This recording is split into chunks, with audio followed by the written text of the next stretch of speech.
Es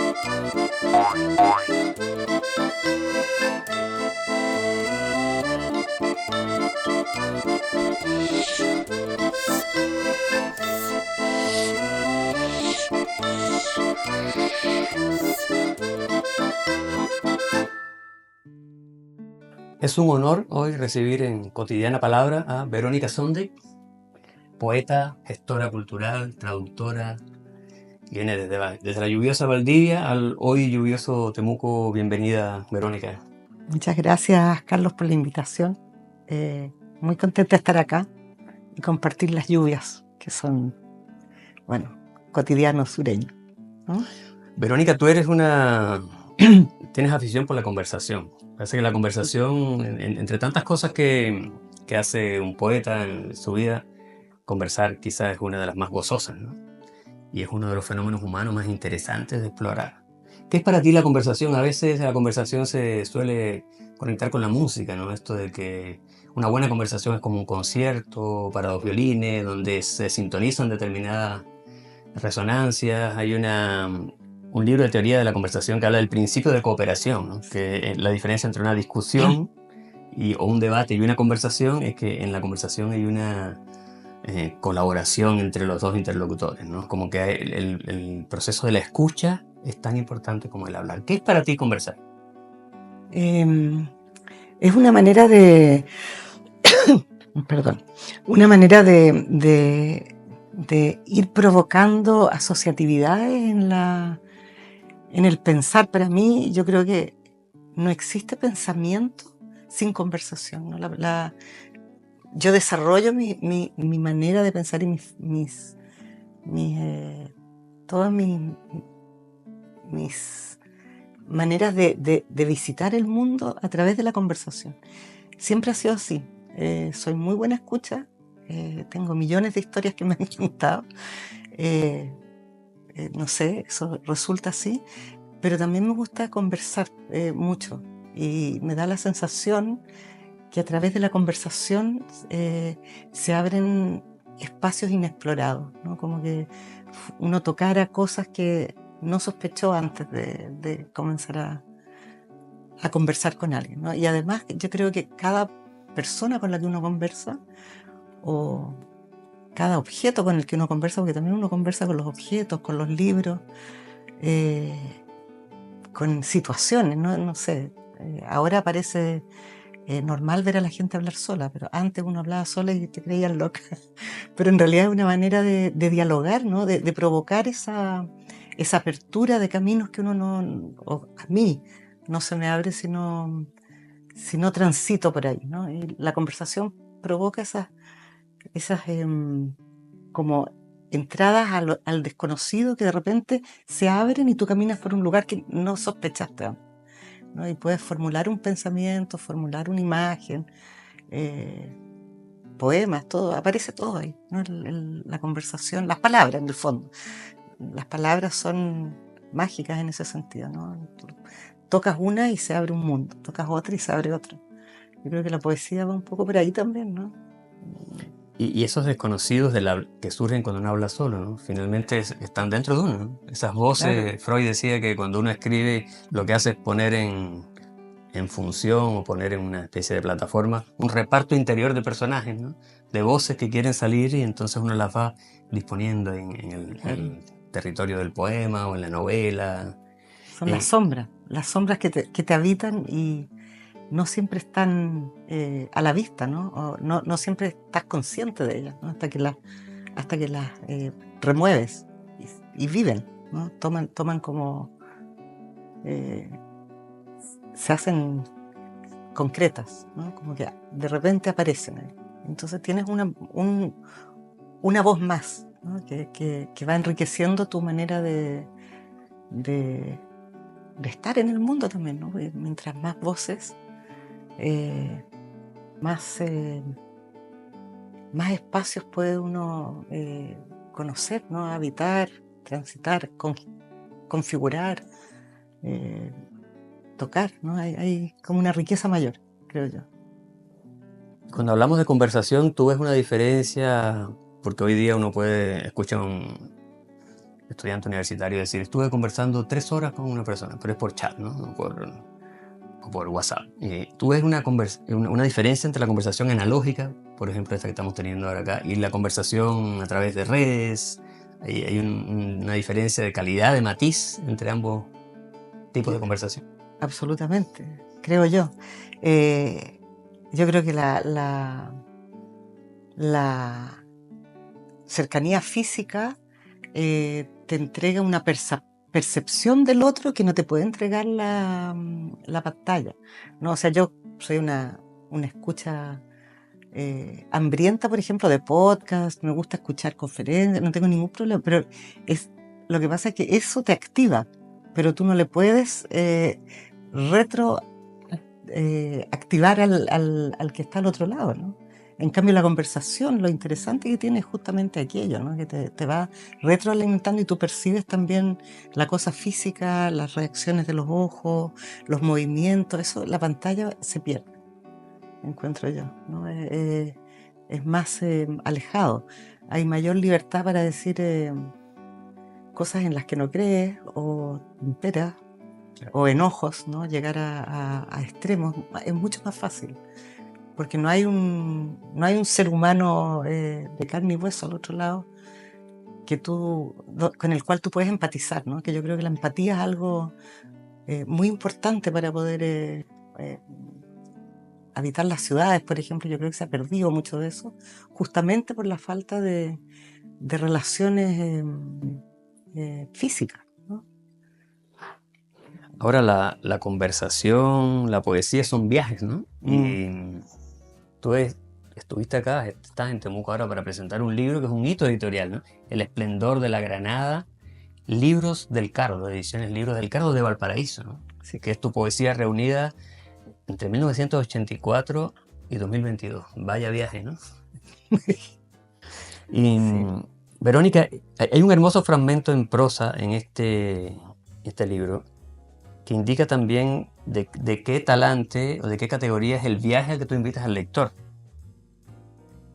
Dice, me estremecí en los bordes del acantilado y medí con angustia lo inevitable. Vi mi propia medida en todos los zapatos que encontré en el camino y supe que no me sería posible eludir el imán poderoso del andariego. Aquí hay casi como la declaración de principio de un viaje, ¿no? De un tipo especial de viaje. Cuéntanos esta conexión entre, bueno, hablar un poquito del libro y también qué es para ti el viaje literario, y su conexión con el viaje físico. Bueno, ese es un libro muy antiguo, no recuerdo de qué año es, pero yo creo que es de comienzo de los 90. Se llama El libro de los valles.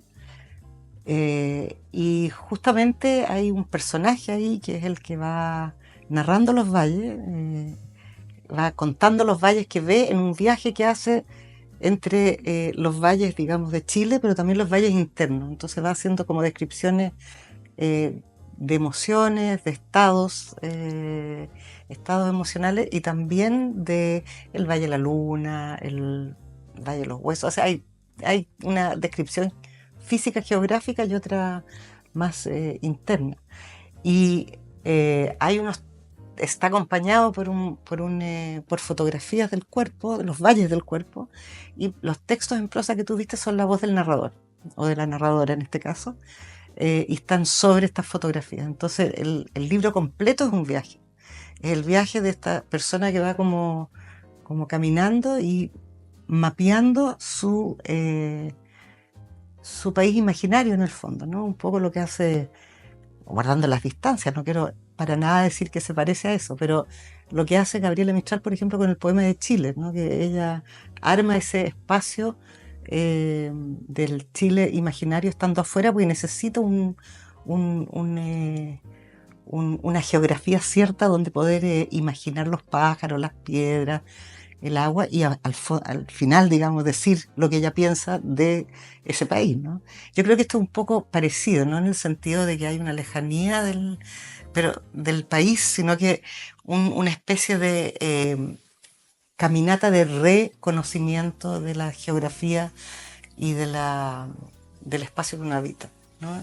Y el viaje es eso, ¿no? Los viajes son siempre tanto literarios como geográficos o físicos, siempre van de un punto a otro va abriéndose a- a las sorpresas que te vas encontrando en el transcurso, ¿no? Entonces yo creo que en eso quizás la escritura, la lectura se asemejan, ¿no?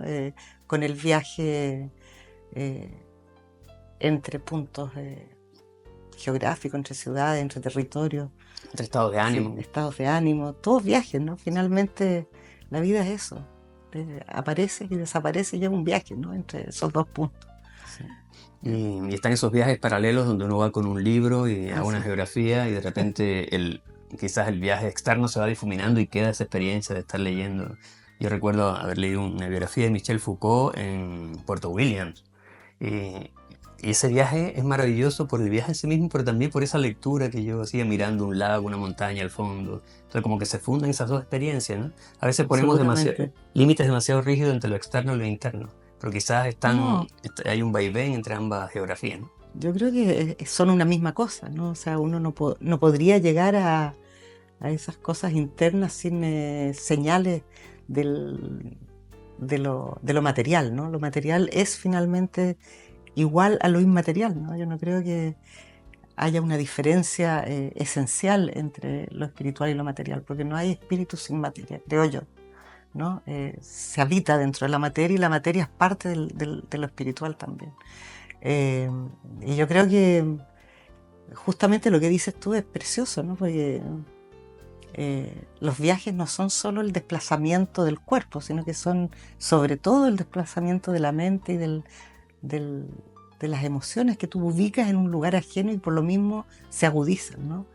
Porque cuando tú te acostumbras a una circunstancia, como que dejas de percibirla, pero tú te mueves un poco, ¿no?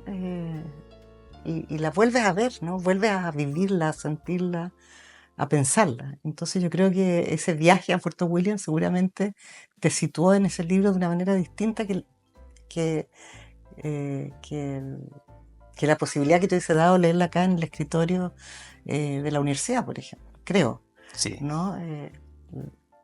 Son otros los apetitos que se abren, otra la concentración posible, otra el descanso, ¿no? Levantar la cabeza y mirar en Puerto Williams, el entorno es distinto a levantar la cabeza en el escritorio o en el sofá de la casa. Y son todas experiencias que se van, claro, sumando. Ah, totalmente. Y la poesía es como esa práctica, ese fenómeno que permite echar abajo esas falsas fronteras, ¿no? Es como que no hay diques en la poesía, sino que hay más bien esclusas, ¿no? Porque el dique es algo que está ahí fijo, en cambio sí. una esclusa se puede abrir y permitir que pasen elementos de una región a otra. Pero la poesía es esa afluencia que permite entenderlo todo como quizá como un mismo tejido, ¿no? Sí, yo pienso que esa es la belleza de la poesía, ¿no? Y el terror de la poesía, porque siempre toca esos espacios donde uno no siempre tiene ganas de entrar, ¿no? O de tocar. Pero la poesía tiene no toda, pero hay, digamos, la poesía que a mí me interesa es la que a mí me provoca, ¿no? La que a mí me sensibiliza ante algo que he estado obviando, o esa poesía que me detiene ante algo que dejé de ver, pero que siempre ha estado ahí, ¿no?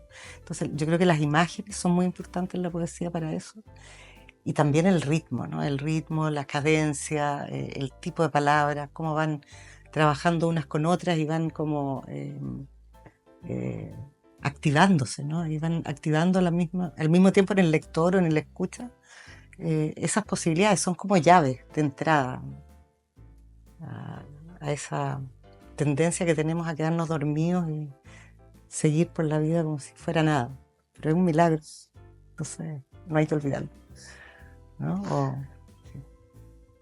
Estamos conversando con Verónica Sondic sobre poesía, viaje, escritura. Volvemos en unos minutos.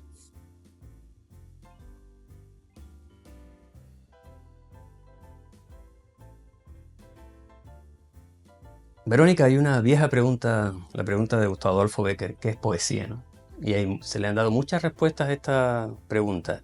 Pareciera que en tu obra y en tu actitud ante lo poético no se trata solamente de escribir versos, ¿no? Chesterton decía que todo artista va por el mundo con una lupa y que esa lupa, cada artista le da distintos usos. Puede ser un músico incluso que le dé un uso específico a esa lupa.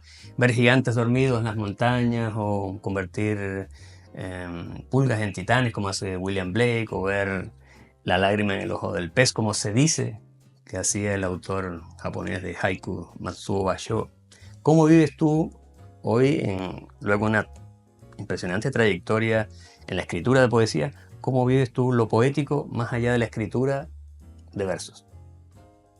Bueno, es una pregunta que podemos conversar mucho rato porque la he pensado mucho en realidad. Y para volver a lo que tú estabas diciendo, me parece interesante volver atrás a ese juego infantil de tirarse en el pasto, en la arena y mirar las nubes, ¿no? E imaginar cosas, ¿no? Y tú te quedaba muy claro que lo que estabas viendo era, ¿no? Y el otro no la encontraba, no sabía cuál era la nube. Bueno, las cosas están en el ojo de quien mira, ¿no? O en el oído de quien escucha, etcétera, ¿no? Yo creo que la poesía está efectivamente dentro de las cosas que nos hacen humanos, ¿no?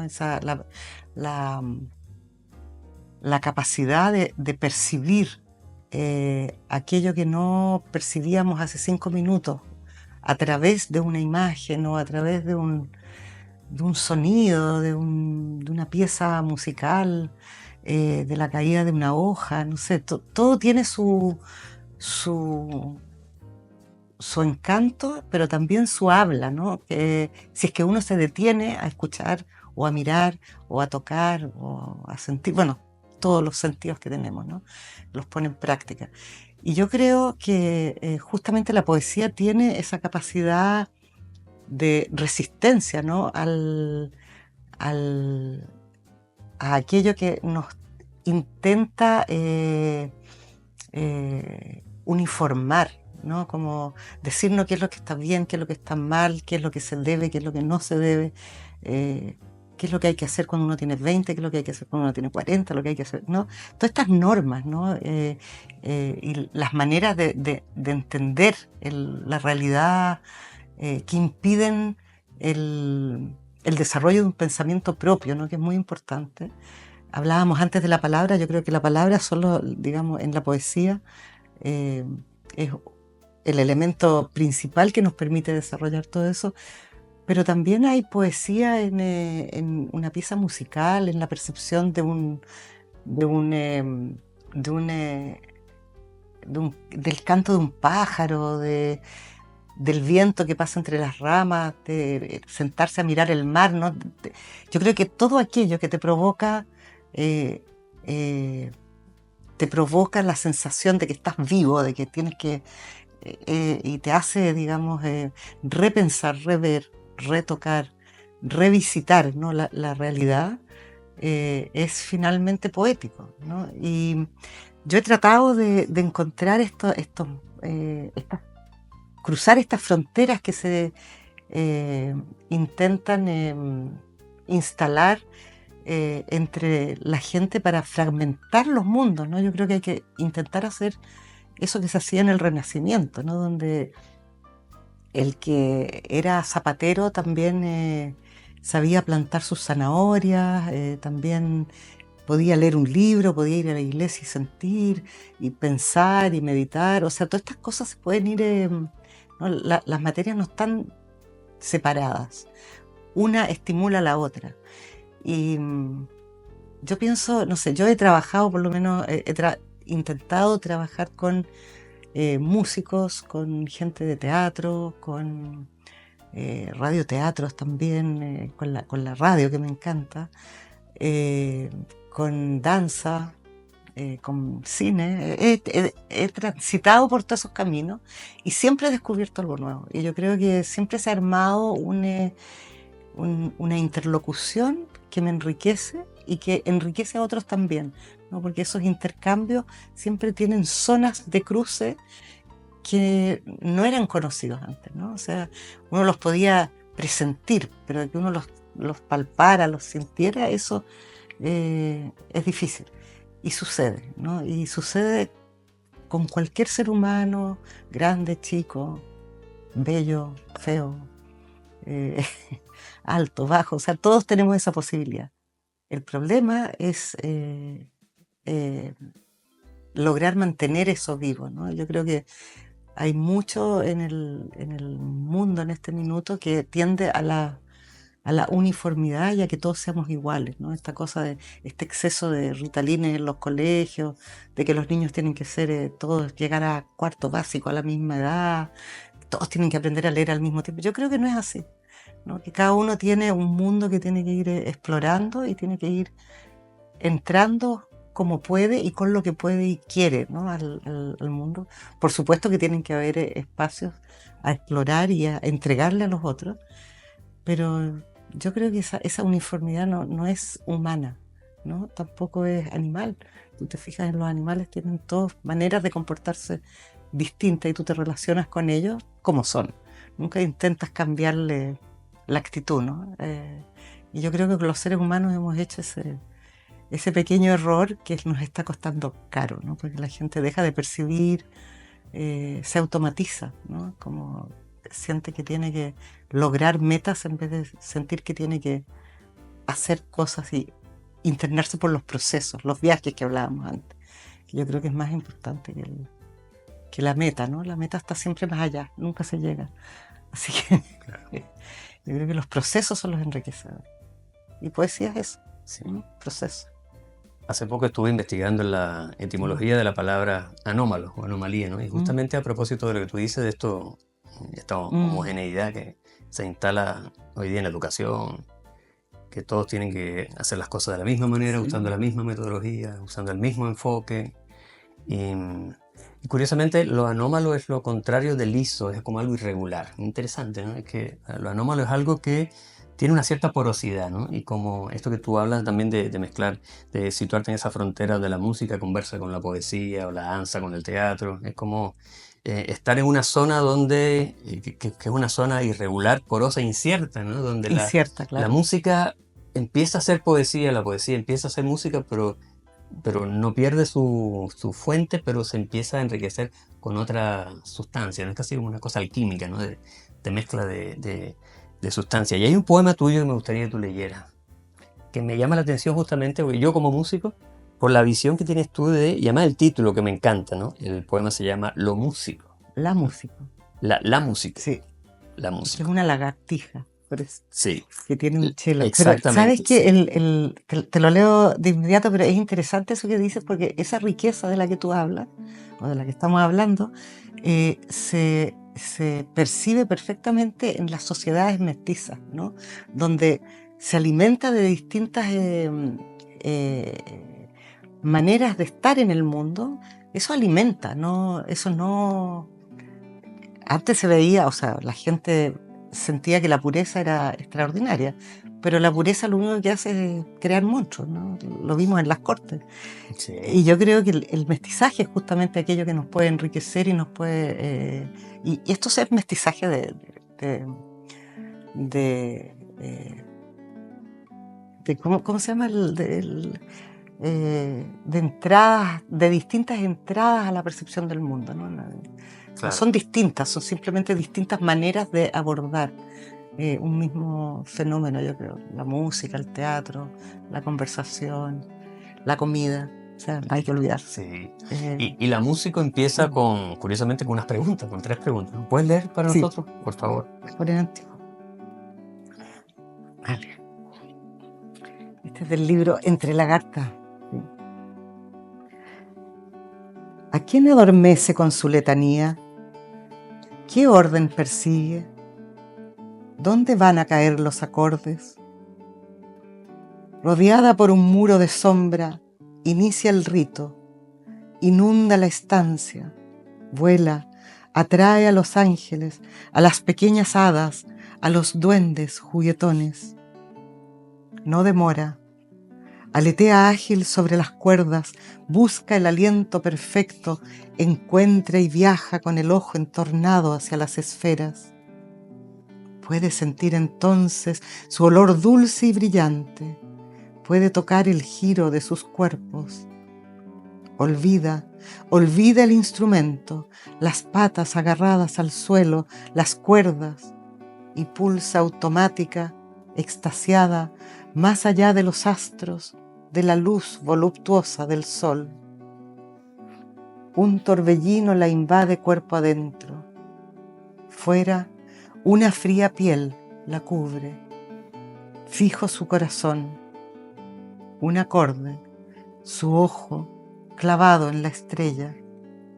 Entonces toca estremecida, fluye hasta la saciedad, hasta caer derrotada sobre el duro instrumento, en silencio, cabizbaja, sabedora de la carne. Maravilloso, gracias, Verónica. Pareciera que en tu poesía está esa mirada de la que hablábamos, ¿no? Es como que tú ves algo y sientes que ahí hay algo muy importante para ti, como que tú ajustas tu mirada, lo transformas en palabras y brindas lo que es este artefacto llamado poema, ¿no? Recuerdo que el poeta sufí Rumi, leí una vez un poema, bueno, él habla mucho de flautas en su poesía, y él dice en algún momento, ya no importa si pierdes tus canciones o si se rompen estos instrumentos, no importa, porque has llegado a un lugar donde todo es música. Y eso finalmente es la vida, no es la existencia. ¿Te pasa lo mismo a ti por lo que he visto con la poesía, de que el hecho de escribir eso es como un subproducto de algo mucho más potente, de una plataforma mucho más amplia de experiencia? La poesía es simplemente algo que emana de esa fuente. Claro, es que yo creo que la vida sin poesía difícil, ¿no? O sea, sin poesía en el sentido profundo de la palabra, ¿no? De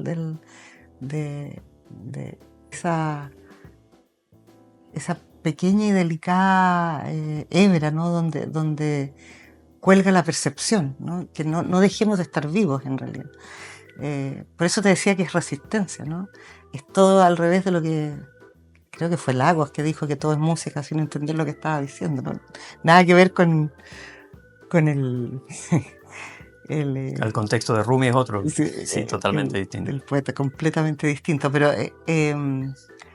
claro, yo creo que uno vive ahí, ¿no? Es una manera de caminar por la vida. Yo sí creo en eso. Creo que es una manera de hacer política también, ¿no? De no dejar que las cosas sean obvias y que lo que te están tirando arriba es lo que tienes que recibir, sino que ir en forma alerta al matadero, ¿no? Que eso es en el fondo, porque sabiendo eso uno igual tiene un camino, y ese camino es un camino que los seres humanos tenemos para vivirlo, ¿no? No para desperdiciarlo y dejarlo de lado, ¿no? Y tenemos todos ese derecho, ¿no? Yo creo que en eso consiste la humanidad, y en eso no nos diferenciamos para nada, ¿no? Ni las mujeres de los hombres, ni los pueblos indígenas de los pueblos, entre comillas, muy civilizados, ¿no? Que hacen estas guerras muy civilizadas. Claro, yo creo que ese es un punto que nos puede mantener por sobre la desgracia, ¿no? del drama humano, ¿no? Que realmente tenemos que hacer esfuerzos para poder continuar en el camino sin caer en esa cosa tan tremenda que tenemos de causar nuestra propia destrucción. Comenzamos hablando sobre la conversación y, bueno, anoche dijiste algo en la presentación del libro, justamente El esplendor de la Granada, aquí en el campus San Francisco de nuestra universidad, que tú no conversabas con los poetas por su calidad de poetas, sino porque eran buenos conversadores, o que tú entrevistabas o conversabas con la gente, aquellas personas con las que te gustaba conversar, con las que tú disfrutabas la conversación. Y te hice una pregunta que tengo que hacerte de nuevo porque me apasiona mucho este tema, que es este registro, mapa de autores secreto en que tú trabajas, estás haciendo una especie de cartografía poética de voces de hace ya mucho tiempo. Esto se ha convertido en una especie de obsesión, ¿no? En el buen sentido de la palabra obsesión, estás tejiendo una suerte de enciclopedia o índice de voces poéticas con las cuales has conversado, que estás registrando en una especie de mapa del tesoro, ¿no? O no sé cómo podríamos llamarlo, un mapa de relaciones significativas o quizá un diario, es algo, no sé si esto lo haces para ti o en algún momento piensas que esto puede salir a la luz. Yo recuerdo al tenor Guerrero, el poeta de Vitrufquén, tenía la obsesión de hacer un mapa donde estuvieran todos los autores de la Araucanía. Y era un secreto a voces, Jorge Telier y todos hablaban, ¿y cuándo va a mostrar ese mapa? Y nunca lo mostraba y resulta que hoy se perdió y no se sabe dónde está ese mapa. Y es como, como que hay que imaginarlo, ¿no? ¿Qué te pasa a ti con esto de conversar con otros poetas? Porque en Chile hay quizá a veces una obsesión con la tradición poética, ¿no? Pero a ti parece que no te gusta, no es tanto la tradición como es el fenómeno humano que hay detrás de conversar con alguien que tiene una historia creativa, poder alimentarte de eso, pero también poder hacer un registro, una cartografía, ¿no? Es que todo nació de una idea, ¿no? No es que no me interese la tradición, eso no es cierto, me interesa mucho. Yo creo que no hay actualidad sin tradición, no estamos en el aire, imposible, ¿no? Pero todo esto nació de una idea, más que de cartografiar a la poesía chilena, de hacer un registro de la memoria de los poetas con los que yo he conversado en el Cono Sur, ¿no? Y yo no he conversado solo con los importantes o los menos importantes, yo converso con quien converso, ¿no? No hago una prueba de pureza eh, y blanqueza antes de conversar. Pero la idea es salvar esa memoria, ¿no? Una memoria que está depositada en las distintas personas con las que he conversado. Y lo interesante es que esas personas convivieron en ciertas épocas y en ciertos eventos y en ciertas experiencias y sin embargo las recuerdan distintas. Entonces a mí lo que me interesa es esa capacidad que tenemos cada uno de construir nuestra memoria y que esta necesariamente no es idéntica a la del otro que estaba al lado mío viviendo lo mismo, ¿no? A veces en el mismo espacio, es muy extraño.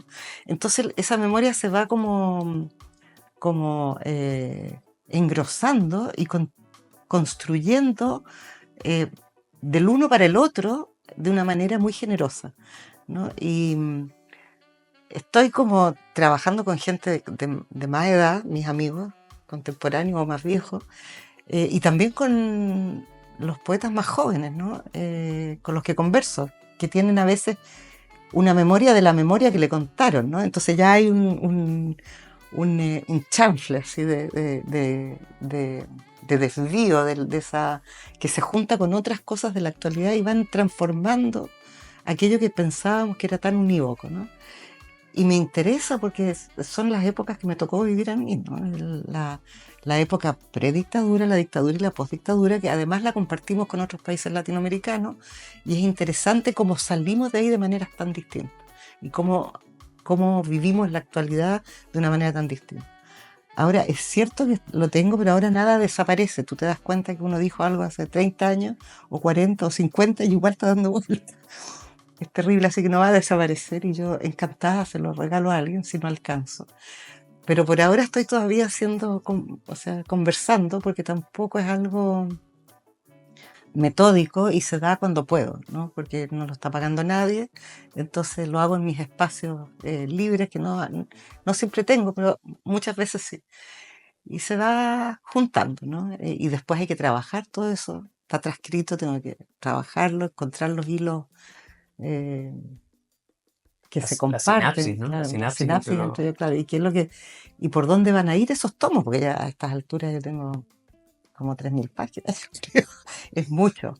Entonces una vez que termine con las entrevistas, no son entrevistas tampoco, son conversaciones, tengo que trabajar eso y después podré tirar algún proyecto para poder sentarme a escribir eso. ¿no? Situarlo, porque también hay que situar eso, no se puede tirar así, ¿no? Piensa en nosotros en Eh, Ediciones UCT, nos encantaría oh, recepcionar un proyecto bueno, así, creo que tiene una va importancia a ser, histórica sí, y humana y poética y muchos no, va a niveles, ser, ¿no? Así que sí, está interesantísimo además. Pero para mí es muy gozoso hacer el trabajo ese, entonces tampoco quiero apurarme, ¿no? Las conversaciones tienen su tiempo y después el pensamiento que eso genera una vez que esté todo listo y yo lo edite, tengo que releer para eso, voy a encontrar, yo creo, ríos subterráneos que ni siquiera sospeché, porque uno empieza con una idea la conversación, pero encuentra salidas muy distintas a las que uno tenía, que pensaba que tenía claro, ¿no? La conversación tiene eso, que nutre espacios muy desconocidos, muy oscuros. Oscuros no por malvados, ¿no? Oscuros porque no están, no se han iluminado aún, ¿no? No se han puesto sobre la mesa, ¿no? Porque hay cosas que también tenemos a veces susto de ver, yo creo. Es interesante. Sí.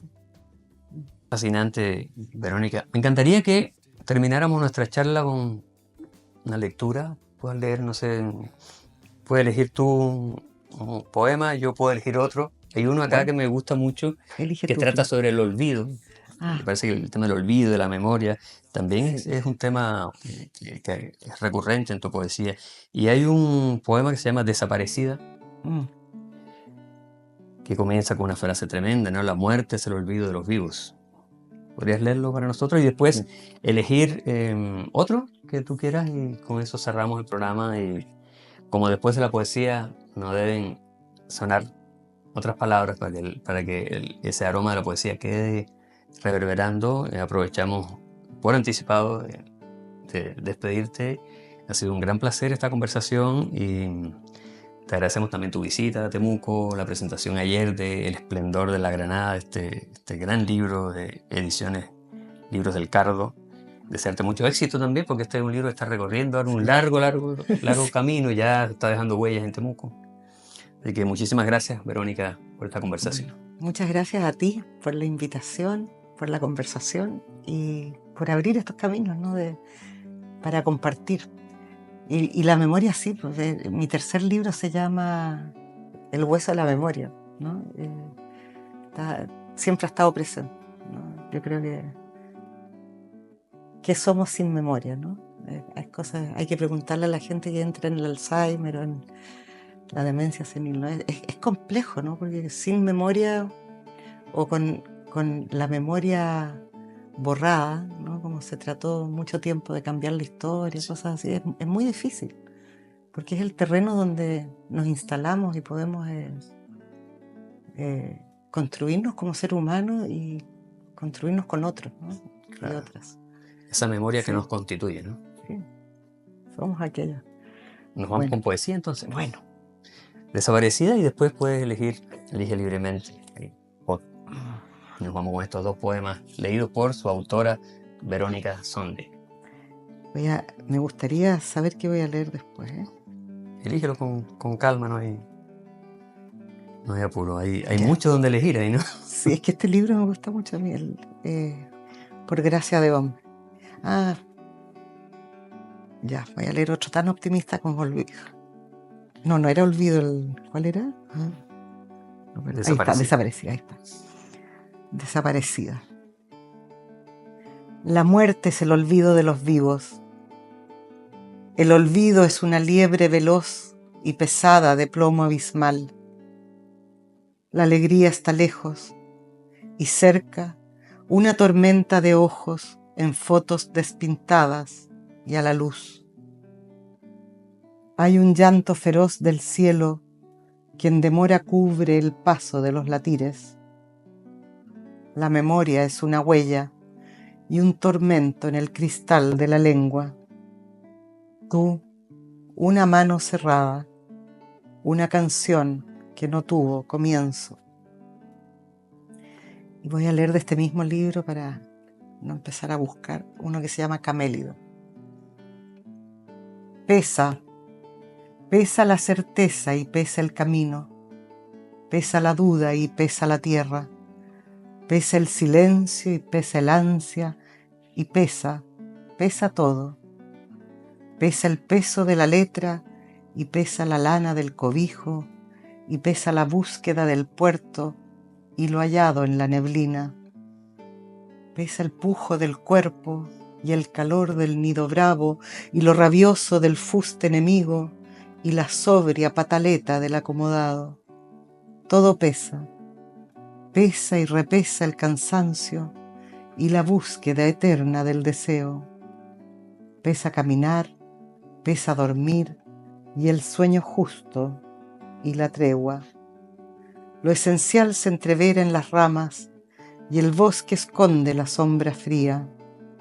El sol solo brilla en los ojos del ciego y el vidente silencia su lengua ante el pavor. Pesa el tiempo que atora las bocas y la historia, la maldita historia que me abre al temor. Pesa la nostalgia de la cueva segura y el sueño de mi pecho antiguo. Pesa el vuelo y pesa el paso y pesa el ala y pesa el pie y el poema brota y brota la sangre y pesa, pesa el derrame y los hijos y el presente y el mañana. Pesa, pesa la solución de hoy y pesa la solución final y pesa el arte de soñar con fugas. Pesa, pesa todo, pesa la página y el aire y el blanco y la nada pesa y renueva el peso y borra el paso y pasa y no deja huella y destruye el habla.